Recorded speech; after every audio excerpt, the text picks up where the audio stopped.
Yet another day of sheer destruction in Ukraine. Authorities say the country is at the crossroads and even residential buildings are not spared in this fierce battle. Russian armed forces claim to have taken full control of Kherson, south of Ukraine. The mayor of Kyiv has announced a 36-hour curfew. It's prohibited to move around the city without special permission except to go to bomb shelters. The US says warring parties should never ignore the power of diplomacy. Our view continues to be that despite words that are said in these talks or coming out of these talks, diplomacy requires engaging in good faith to de-escalate, and what we're really looking for is evidence of that. And we're not seeing any evidence at this point that President Putin is doing anything to stop the onslaught or de-escalate, but that is really what we would be looking for. While city officials in Mariupol say over 20,000 people have been killed during the Russian bombardment. The EU says another raft of sanctions have been tabled to punish Russia. The fact is that the Russian economy is strongly affected. The level of trade is clearly diminished. So sanctions are operating.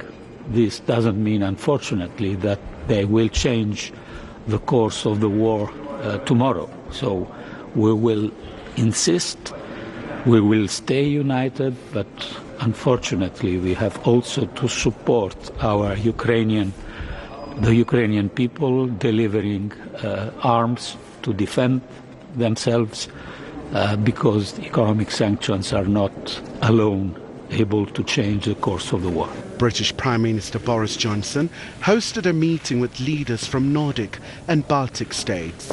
As we were discussing last night, I don't think we've seen anything like it in Europe for 80 years. And you know what I mean. We're seeing the bombardment of innocent civilians from the air, ruthless, systematic use of artillery against centres of population.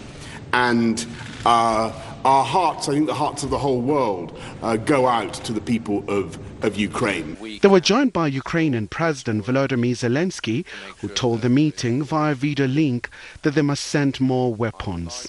So we all are the targets of Russia, and everything will go against Europe if Ukraine won't stand. So I would like to ask you to help yourself by helping us. You know the kind of weapon we need, everyone knows. You know what kind of defense measures we need. You know what the dire need is, the fighter jets, and without your support it would be very difficult.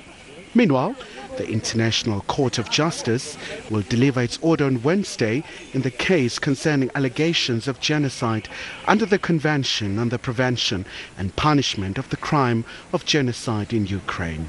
Khayelihle Khumalo, SABC News, Johannesburg.